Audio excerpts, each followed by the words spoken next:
Sabe o que Paulo está dizendo para nós aqui? Sabe o que a palavra de Deus está nos ensinando?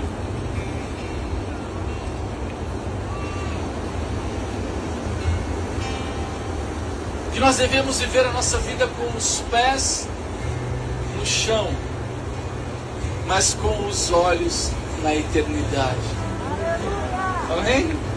Fala para o teu irmão assim: eu quero ver você com os pés no chão, mas com os olhos na eternidade. Amém, queridos?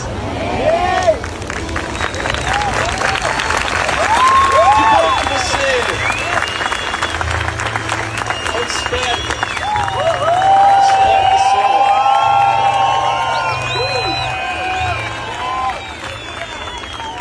Os meus pés estão no chão, mas os meus olhos estão na eternidade.